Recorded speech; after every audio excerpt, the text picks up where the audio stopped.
Subscribe to our channel by clicking the subscribe button. Click the bell button and enjoy the latest uploads from our channel.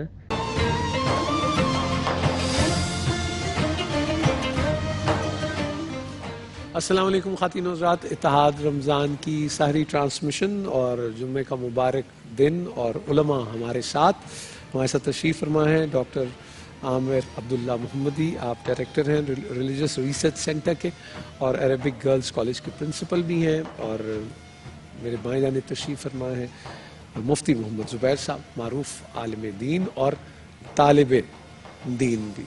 سلامت رہیے مفتی صاحب۔ بس خواتین و حضرات، اس سے پہلے کہ گفتگو کا آغاز کریں، یہ آپ اتحاد رمضان میں ہمارا یہ جو ایک سیٹلائٹ سے ایک رابطہ دیکھتے ہیں، ڈی ایس این جیز کے ذریعے، فونز کے ذریعے مختلف، تو ساری کتنی قربت ہو جاتی ہے۔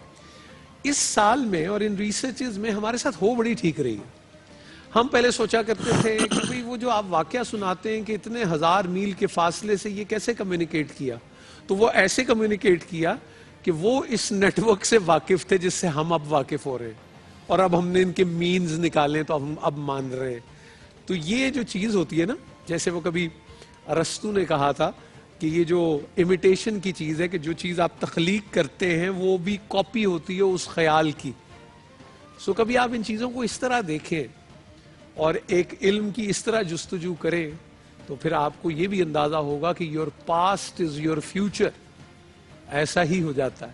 لیکن سمجھ نہیں آتی، اور وہ ہم بچوں سے یہ سنا کرتے تھے، لیکن اب مجھے لگتا ہے کہ اس میں بھی کتنی رمز ہے کہ سمجھ کے سمجھ کو سمجھو، سمجھنا بھی ایک سمجھ ہے، سمجھ کے جو بھی نہ سمجھے، میری سمجھ میں وہ نا سمجھ ہے۔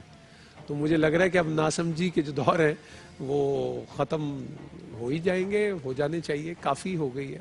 بہت ہم مختلف فروعی اور غیر اہم باتوں پر توجہ دے کر اس مسلم امہ نے بہت نقصان ماضی میں بھی اٹھایا، اور اگر ابھی بھی اس سے سبق نہیں سیکھا تو یہ نقصان ہم اور اٹھا لیں گے۔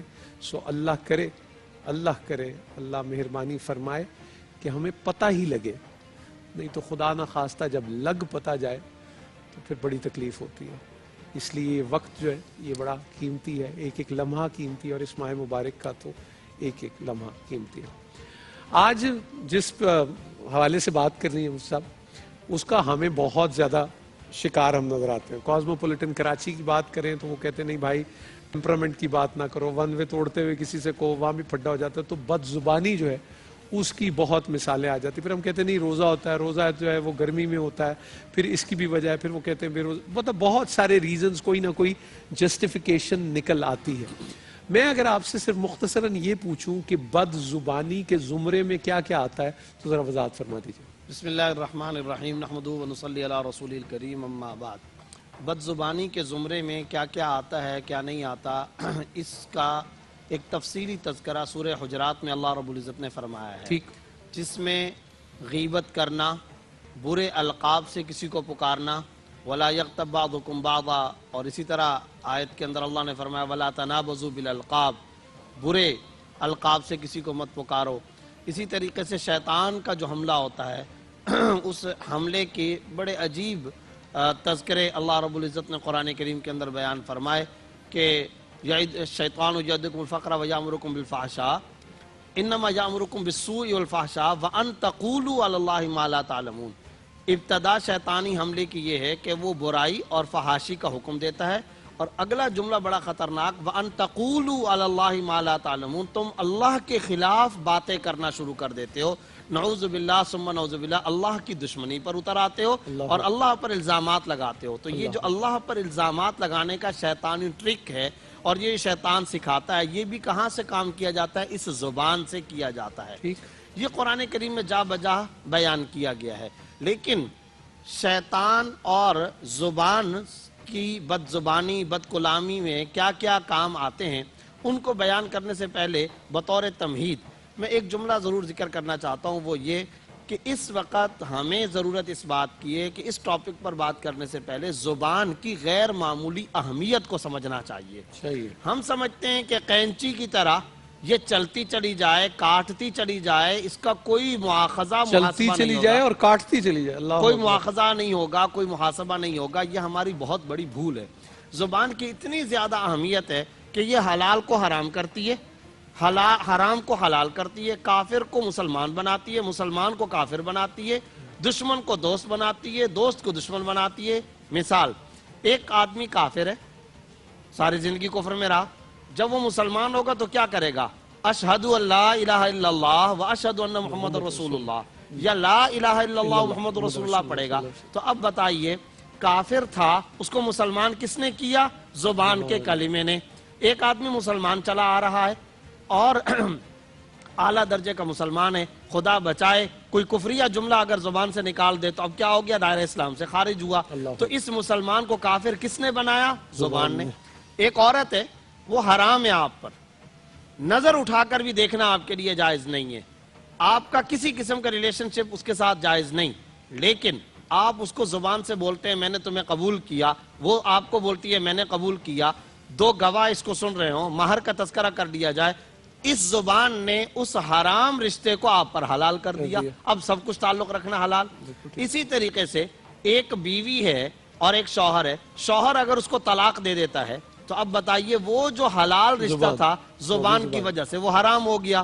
ایک دوست چلا آ رہا ہے، آپ اس کو اپنی زبان سے کوئی غلط بات کہہ دیتے ہیں، طنز کے تیر چلاتے ہیں، آپ اس کے اوپر زبانیں تان دراز کرتے، گالم گلوچ کا نشانہ بناتے ہیں، اب وہ دوست دشمن میں تبدیل ہو گیا۔ کس نے بنایا؟ زبان نے۔ ایک دشمن ہے، وہ آپ کی دشمنی پر آمادہ، لیکن آپ پیار کے ساتھ بول دیتے ہیں، تو اب ذرا بتائیے پیار کے ساتھ بولنے کی وجہ سے وہ دشمن دوستی میں تبدیل ہو گیا، تو کس نے بنایا اس دشمن کو دوست؟ زبان نے۔ تو پتہ چلا زبان وہ جملہ، وہ لوتھڑا ہے، جسم کا وہ عضو اور ٹکڑا ہے جو کافر کو مسلمان، مسلمان کو کافر، حلال کو حرام، حرام کو حلال، دشمن کو دوست، دوست کو دشمن بنا دینے والی چیزیں، اور ہم یہ سمجھتے ہیں کہ اس کی کوئی اہمیت نہیں ہے، بولتے چلے جاؤ۔ اسی لیے عرب کا شعر ہے جراحات السنان لہا التیام، تلوار کے جو زخم ہیں ان کا مندمل ہونا تو ممکن ہے، لیکن جو زبان کے زخم ہیں وہ مندمل نہیں ہوتے، یہ اتنا گہرا نقش چھوڑنے والا عضو ہے۔ اللہ اکبر۔ آپ یہ سنیں کہ مفتی صاحب نے کہا کہ، اور وہ کبھی ہم سنتے تھے کہ کیا تمہاری زبان کینچی کی طرح چلتی رہتی ہے، محاورے کے طور پہ استعمال ہوتا تھا، لیکن آج مجھے خیال ہی نہیں آیا۔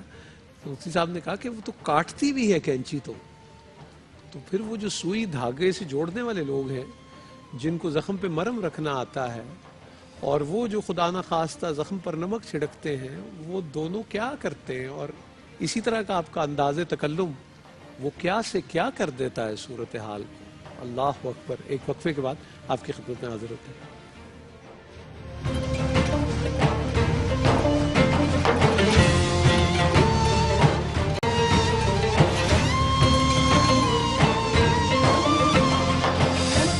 جی السلام علیکم خواتین و حضرات، علماء ہمارے ساتھ، اور اتحاد رمضان کی سحری ٹرانسمیشن آپ دیکھ رہے ہیں۔ ڈاکٹر عامر عبداللہ محمدی اور مفتی محمد زبیر صاحب اس نشست میں ہمارے ساتھ موجود ہیں۔ ڈاکٹر صاحب، وقفے سے پہلے مغلظات، غیبت، کفریہ کلمات، یہ سب بد زبانی کے زمرے میں آتا ہے، اور پھر وہ کسی بزرگ نے کہا تھا کہ ایسے تو اسے 32 دانتوں میں نہیں رکھا اس زبان کو کہ یہ وہ رہے۔ اب جب یہ ایسا عمل کا ارتکاب آپ کرنے لگتے ہیں تو بالعموم کہا جاتا ہے کہ یار وہ ٹیمپر لوز کر گیا، میں ٹیمپر لوز بھی کر جاتے ہیں آپ، کہیں کا غصہ کہیں اور بھی نکل آتا ہے، ایسا بھی ہو جاتا ہے۔ جب ایسا عمل ہو ہی جائے، اگر پہلے ہم یہ کہہ لیتے ہیں کہ اگر سرزد ہو جاتا ہے تو اس کی فوری ریمیڈی کیا ہے، مطلب فوری اس کو کمپنسیٹ کیسے کرے؟ صحیح فرمایا آپ نے، ہر مرض کا علاج ہوتا ہے، اور ہر برائی کا کفارہ اللہ سبحانہ وتعالی نے رکھا ہے، اور یہ اللہ کی رحمت ہے۔ اور دیکھیے، لفظ انسان جو ہمارا بنیادی تعارف ہے، یہ بھی علم لغت کے اعتبار سے مشتق ہے نسیان سے، اور ان سے بھی مشتق ہے۔ تو ہم مل جل کر رہتے ہیں، تنہا زندگی گزار نہیں سکتے، اور جب کہا جاتا ہے کہ چند برتن بھی ساتھ ہوں تو پھر وہ ٹکراتے تو ہیں آپس میں، مزاج میں تنوع ہوتا ہے، اختلاف ہوتا ہے۔ اب اختلاف اور مزاج میں تنوع کی بنا پر اگر کبھی لہجوں میں تلخی آ جائے اور زبان ذرا تیز ہو جائے یا بے قابو ہو جائے، سلپ ہو جائے، پسل جائے، اور کسی کے دل کو ٹھیس پہنچے، کسی کے جذبات مجروح ہو جائیں، تو فوری طور پر جو عمل ہے وہ از خود معافی مانگنے کا ہے، ٹھیک ہے، سوری کہنے کا ہے، استغفار بھی پڑھ لیں اور ان سے بھی معافی فوری طور پہ، تو امیجیٹ جو سفر کیا جس نے اس سے معافی اور مانگی. نبی کریم صلی اللہ علیہ وسلم نے، کیونکہ آپ رحمت للعالمین ہیں، آپ نے فرمایا کہ اگر تم نے کسی کی غیبت کی ہے اور اب وہ دنیا میں رہا نہیں، یا وہ کسی ایسی جگہ چلا گیا جہاں تم اس سے معافی بھی نہیں مانگ سکتے، کیونکہ حقوق العباد کا معاملہ تو یہ ہے نا کہ جس کا آپ نے نقصان کیا ہے، جس کی عزت پہ حملہ کیا، اس سے براہ راست معافی مانگی ہے، لیکن یہ کیفیت نہیں ہے. تو آپ نے فرمایا کہ یہ دعا کرو کہ اللہم اغفر لی ولمن اغبت، پروردگار مجھے بخش دیجئے اور جس کی میں نے غیبت کی ہے اس کو بھی بخش دیجئے.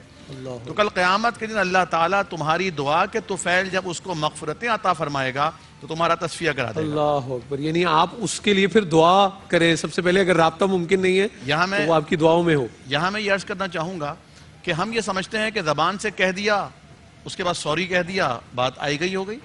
کون سی ٹیپ ہوئی یا کون سا کوئی نقصان پہنچا دیا، کون سے میں نے آپ کے پیسے کھا لیے، کیا کر دیا میں نے، بھئی ایک جملہ ہی تو کہا تھا میں نے.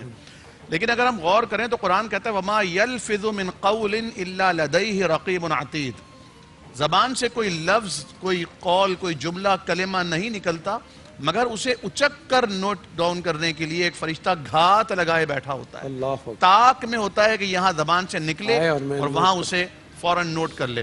اور اسی بات پر تو پھر وَمَن يَعْمَلْ مِثْقَالَ ذَرَّةٍ خَيْرًا يَرَهُ، جس نے ذرے کے برابر بھی اگر کوئی نیکی کی ہے، یعنی اگر کسی کی دلجوئی کے لیے، اس کی تعریف کے لیے کوئی میٹھا بول بول کر اس کی حوصلہ افزائی کی ہے تو یہ رائے گا نہیں گیا، بلکہ قیامت کے دن میدان عدل میں اسے انسان دیکھ لے گا. انتہائی پسندیدہ عمل وہ ایک ہوگا کہ اگر آپ اپنی بات پر، اور اگر خدا نہ خواستہ، جس طرح اللہ کے نبی کا فرمان ہے کہ قول معروف صدقہ، کوئی اچھا جملہ، کوئی اچھی بات صدقہ ہے.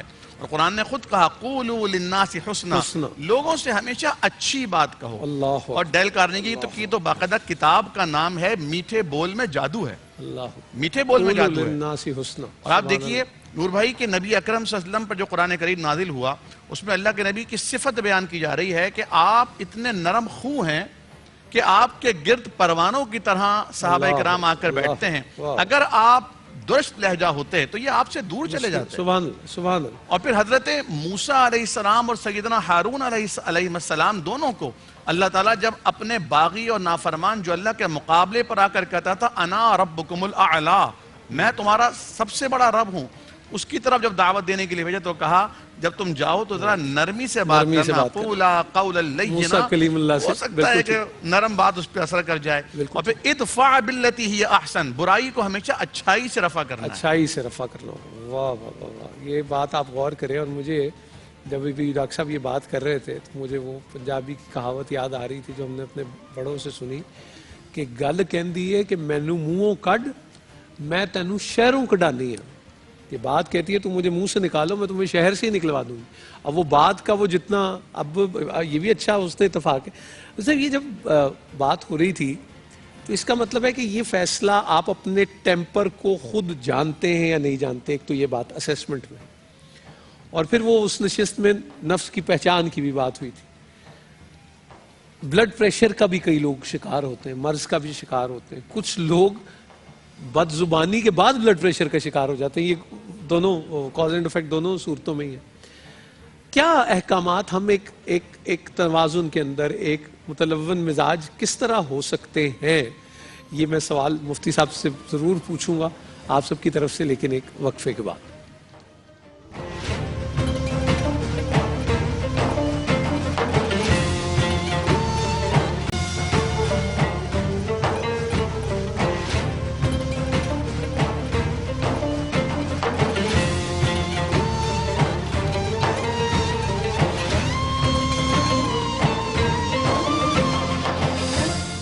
جی السلام علیکم خواتین و حضرات. علماء ہمارے ساتھ ڈاکٹر عامر عبداللہ محمدی اور جناب مفتی محمد زبیر. وقفے سے پہلے ایک سوال جو میں نے ان کی طرف کیا تھا اس میں صرف ایک اضافہ ضرور کر لیتے ہیں. مفتی صاحب بہت سارے لوگ ہیں جن کا کلام تکلم جو ہے وہ ان کا فرض منصبی میں بھی ہوتا ہے، ان کے پروفیشن میں بھی ہوتا ہے. ٹیلی ویژن کے اینکرز لے لیجئے، علماء کرام، جو خطیب ہیں وہ سب، ان سب کا زبان سے بہت ہی گہرا تعلق، اور ان پر بہت بڑی ذمہ داری بھی اس حوالے سے عائد ہوتی ہے جن کا ابلاغ سے تعلق ہے یا تبلیغ سے. تو کس طرح پہچان اپنی ہو سکے گی نفس کی، کہ کیا کیا، ذرا فرمائیے. دیکھیں اس سلسلے میں امت کا وہ طبقہ جس کو لوگوں کو سمجھانا، رہبری کرنا، رہنمائی فراہم کرنا ہے، ابلاغ کا جو فریضہ انجام دینے والے لوگ ہیں، وہ امت کا بڑا حساس طبقہ ہوتا ہے. ان کے کندھوں پر انتہائی حساس اور نازک ذمہ داری ہوتی ہے.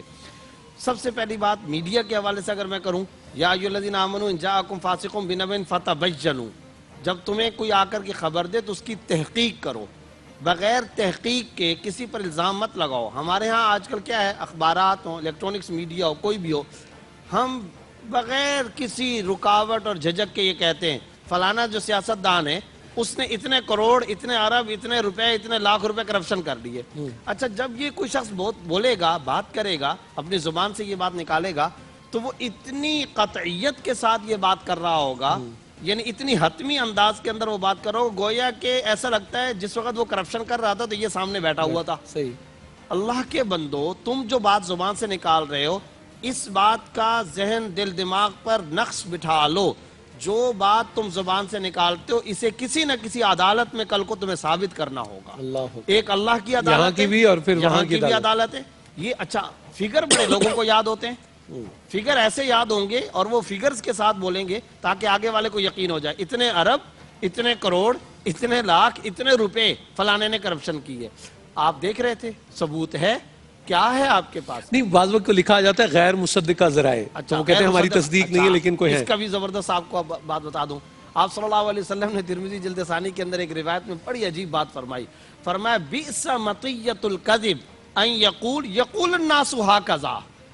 بدترین جھوٹ کی سواری ایک یہ بھی ہے کہ کوئی آدمی یہ کہے لوگ یہ کہتے ہیں. وہ جو ہم سب سے زیادہ وہ کہتے ہیں، سنا ہے کہ بھئی وہ پتہ لگا ہے. اچھا، وہ ہوتی میری اور آپ کے دل کی دل خواہش کی ہے، بات، وہ کسی کے نام لگا ہم دیتے یہ کہہ دیتے ہیں کہ کسی کے. تو فرمایا یہ بھی جھوٹ کی بدترین سواری ہے کہ کوئی شخص یوں کہے کہ لوگ یہ کہتے یہ ہیں. بدترین سواری ہے. بدترین سواری ہے. آپ صلی اللہ علیہ وسلم یعنی جس سے وہ جو افواہ سازی ہوتی ہے، یہ بدترین سواری ہے. اچھا، اسی طریقے سے خاص طور پر آپ نے علماء کا بھی لفظ اٹھایا. یہ تو میں نے میڈیا کے حوالے سے کہا کہ تحقیق کرنی چاہیے، پگڑیاں نہیں اچھالنی چاہیے، بغیر کیونکہ کمیونیکیشن ان کا رابطہ چونکہ پبلک کے ساتھ، الزامات نہیں لگانے چاہیے. علماء کا جہاں تک معاملہ ہے، یاد رکھیے محمد ابن عراق رحمۃ اللہ علیہ بڑی خوبصورت بات فرماتے ہیں.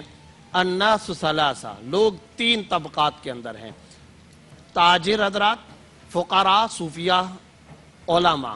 فرمایا اذا افسد التجار، جب تاجر خراب ہو جائیں، افسد المعاش، روزگار اور معاش خراب ہو جائے گا. وَإِذَا أَفْسَدَ الْفُقَرَاء، جب صوفیہ اور فقراء خراب ہو جائیں تو کیا ہوگا؟ اخلاق خراب ہو جائیں گے. لیکن وَإِذَا أَفْسَدَ الْعُلَمَاء، جب علماء میں فساد آ جائے، فَسَدَ الْإِيمَانُ وَالدِّينُ، تو پھر لوگوں کا دین اور ایمان خراب ہو جاتا ہے. گویا کہ علماء کے کندھوں پر تو لوگوں کے دین کی اور ایمان کی ذمہ داری ہے. آج ہمارے ہاں فرقہ واریت جو ہے، مسلکی توڑ جو اس وقت پیدا ہوا ہے، اس کا بنیادی سبب کیا ہے؟ یہی زبان تو ہے نا، جو کاٹ رہی ہے، جو امت کو توڑ رہی ہے، امت کے درمیان میں فساد برپا کیا ہوا ہے. میں اکثر کہا کرتا ہوں بھائی گالی دینا یہ کسی کی مذہبی مجبوری تو نہیں ہے نا.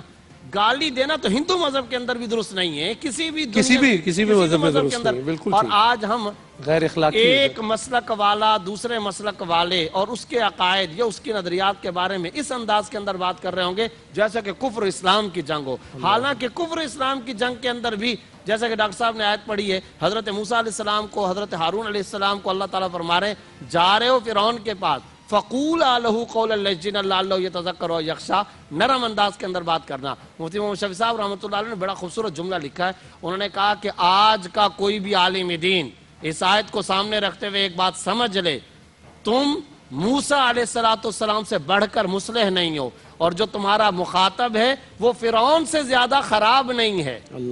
تم موسیٰ علیہ السلام سے زیادہ مصلح نہیں ہو، رہبر و رہنما نہیں ہو، ان سے زیادہ زاہد و پرہیزگار تم نہیں ہو سکتے ہو. اور تمہارا مخاطب بھائی نور صاحب کتنا ہی فاسق فاجر کیوں نہ ہو، کتنا ہی گناہگار کیوں نہ ہو، ارے فرعون سے تو کمتر ہوگا نا. اور جب وہ مسلمان ہے تو تمہارا مسلمان بھائی ہے. تو اللہ موسیٰ علیہ السلام جیسے پیغمبر کو، اولو العزم پیغمبر کو فرعون جیسے وقت کے بدماش، وقت کے نمرود و ملعون کے سامنے بھی گفتگو کا سلیقہ و قرینہ یہ سکھا رہے ہیں، نرم انداز کے اندر بات کرنا۔ ہو سکتا ہے کہ وہ نصیحت پکڑ لے، ہو سکتا ہے اس کے دل میں خشیت خداوندی آ جائے۔ تو پتہ چلا موقف سخت، لہجہ نرم، انبیاء کا اسلوب ہے۔ موقف سخت ہو، اللہ آپ نے کبھی توحید کے اندر وہ سمجھوتا نہیں کرنا ہے، بالکل ٹھیک۔ آپ رہیں اپنے موقع پر، لیکن لہجہ آپ کا نرم ہونا چاہیے، ہمیشہ نرم انداز کے اندر بات کرنی چاہیے۔ اسی اخلاقی طاقت سے اسلام پھیلا۔ آج ہمارے ہاں، میں آپ کو ایک چھوٹی سی بات کہتا ہوں، اسوہ رسول اکرم صلی اللہ علیہ وسلم کے حوالے سے، وہ بھی تو زبان ہی کا استعمال ہے۔ آپ صلی اللہ علیہ وسلم تشریف فرمائے، ایک شخص آیا اور آ کر کے کیا کہتا ہے، یا رسول اللہ میں بدکاری کرنا چاہتا ہوں۔ اب آپ صلی اللہ علیہ وسلم نے اس کو دیکھا، فرمایا بیٹھ جاؤ۔ جب وہ بیٹھ گیا فرمایا میرے قریب آ جاؤ، پھر فرمایا میرے اور قریب آ جاؤ، پھر فرمایا میرے اور قریب آ جاؤ۔ راوی الحدیث صحابی نقل کرتے ہیں یہاں تک کہ وہ شخص اور آپ صلی اللہ علیہ وسلم دونوں کے پیر اور دونوں کے گھٹنے بالکل مل گئے، اتنا قریب کیا۔ آج کے ہاں کوئی پیر صاحب بیٹھا ہوا ہو، کوئی عالم اور مفتی شیخ الحدیث بیٹھا ہوا ہو، اور وہ اپنے مریدین شاگردوں کے جھرمٹ کے اندر بیٹھا ہو، اور کوئی شخص آ کر کے کہے کہ میں بدکاری کرنا چاہتا ہوں، پیر صاحب وہ عالم مفتی استاد تو ابھی پتہ نہیں کچھ بولے گا یا نہیں، وہی مریدین ہی تیا پانچا ایک کر دیں گے۔ یہاں وہ شخص آ کر کے یہ بات کر رہا، اب آپ صلی اللہ علیہ وسلم نے سمجھانے کے پر حکمت انداز کے اندر کیا لہجہ اختیار فرمایا، یہ بتاؤ تمہاری والدہ ہے، جی ہاں، خالہ ہے، پھوپھی ہے، اب ایک ایک رشتہ دار خاتون کا تذکرہ کر رہے ہیں۔ فرمایا کہ اگر ان کے ساتھ کوئی اگر اس طرح کا کام کرنا چاہے تو بتاؤ تمہیں پسند ہوگا؟ اس شخص نے کہا نہیں۔ فرمایا آخر تم اگر کسی کے ساتھ کرو گے وہ بھی کسی کی بہن، کسی کی بیٹی ہوگی۔ اب اس شخص کو بات سمجھ میں آئی، سمجھ میں آنے کے بعد نبی کے یہ اخلاق کریمانہ، یہ نرم ترین لہجہ، یہ پر حکمت اسلوب، یہ ہے پیغمبر کا ادعو الی سبیل ربک بالحکمت والموعظۃ الحسنہ، موعظہ حسنہ، نصیحت، خیر خواہی، ہمدردی کا جذبہ اور بول۔ اب وہ شخص بات سمجھنے کے بعد اٹھا، عزم کر کے اٹھا میں پاک دامن اور عفیف رہوں گا۔ جس وقت وہ اٹھ کر کے جا رہا ہے، آپ صلی اللہ علیہ وسلم نے صحابہ میں اعلان فرمایا اگر میری امت کے کسی پاک دامن انسان کو دیکھنا چاہتے ہو تو یہ آدمی اٹھ کر کے جا اللہ رہا ہے۔ اکبر کبیرہ۔ یہ خوشگوار نبوی انقلاب اس لہجے کی نرمی اور زبان کی راستی سے آئی۔ اللہ لاسٹ نوٹ آپ کی طرف سے ڈاکٹر صاحب۔ آپ نے نور بھائی ایک سوال کیا تھا کہ بلڈ پریشر کی وجہ سے کبھی غصہ آتا ہے، تو میں یہ عرض کروں گا کہ لیٹسٹ جو تحقیق ہے وہ یہ بتاتی ہے کہ جب آپ غصہ کر رہے ہوتے ہیں تو جس پر آپ غصہ کرتے ہیں اس کا اتنا نہیں کچھ بگڑ رہا ہوتا، بلکہ غصہ کرنے والے کے اپنے اندرونی جو نظام ہیں وہ ڈس بیلنس ہو رہے ہوتے ہیں۔ اور دوسری بات یہ ہے کہ غصہ ہمیشہ اپنے سے کمتر پر ہی آتا ہے، اپنے سے بالادست پر نہیں آتا۔ اپنے باس پر انسان غصے کا اظہار نہیں کرتا، تو جس طرح اپنے باس پر غصے کا اظہار نہیں کرتا، بین ہی اپنے بچوں پر، اپنی بیوی پر غصے کا اظہار نہیں کرنا چاہیے۔ اور اگر کبھی انسان ہونے کے ناطے یہ غلطی کر ہی بیٹھے تو چاہے آپ کا خادم ہو، آپ کا نوکر ہو، آپ کا ماتحت ہو، آپ کی بیوی ہو، آپ کے بچے ہوں، ہر ایک اپنی جگہ پر اللہ رب العالمین کا بندہ اور بندی ہے، اور ہر ایک اپنی جگہ پر وَلَقَدْ كَرَّمْنَا بَنِي آدَمَ کے تحت شرف اور عزت رکھتا ہے۔ اس سے سوری کرنا چاہیے، معذرت کرنا چاہیے، اللہ کے آگے استغفار کرنا چاہیے، آنسو بہانے چاہیے، کیونکہ اللہ رب العالمین کو انسانیت سے پیار ہے۔ اللہ کے نبی صلی اللہ علیہ وسلم نے فرمایا تھا کہ کعبۃ اللہ کی بڑی عزت ہے، لیکن مومن کی عزت اس سے بھی بڑھ کر ہے۔ تو آج ہم مومن کو کس طرح رسوا کر رہے ہیں، اس کی غیبت کر کے، اس پر الزام تراشی کر کے، جس طرح مفتی صاحب نے فرمایا کہ الزام تراشی تو کھیل ہو چکا ہے، جس کے بارے میں بھی بات کرو۔ ایک صاحب مجھ سے کہہ رہے ہیں کہ آپ غیبت کے بارے میں بات کرتے ہیں، اگر ہم غیبت نہ کریں تو کیا کریں؟ بات ہی نہیں بچتی پھر تو۔ یہ واقعی جی یہ حضرت سوال ابو ہے۔ بکر صدیق رضی اللہ تعالیٰ عنہ کے بارے میں آتا ہے کہ وہ اپنے منہ مبارک کے اندر کنکر بھر کر رکھے ہوئے ہیں، اور پوچھنے والا کہتا ہے کہ آپ نے یہ کنکر کیوں بھرے ہیں؟ تو فرماتے ہیں تاکہ اپنی زبان کو کنٹرول میں رکھوں، جب تک منہ میں کنکر رہیں گے میں بات نہیں کروں گا۔ معزز خواتین و حضرات، علماء ہمارے ساتھ کا آج کا یہ سیگمنٹ اپنے اختتام کو پہنچا۔ میں ڈاکٹر عامر عبداللہ محمدی صاحب کا بہت شکریہ ادا کرتا ہوں، مفتی محمد زبیر صاحب آپ کا بہت بہت شکریہ، خواتین و حضرات آپ کا بہت شکریہ کہ آپ ہمارے ساتھ ہیں۔ کوئی بات اگر آپ کو اچھی نہ لگے یا خدا نخواستہ اس سے آپ کی دل آزاری ہو تو آپ بڑے ہیں تو چھوٹا سمجھ کے معاف کیجیے گا، اور اگر چھوٹے ہیں تو بڑا سمجھ کے معاف کیجیے گا۔ کچھ دیر میں آپ سے پھر ملتے ہیں۔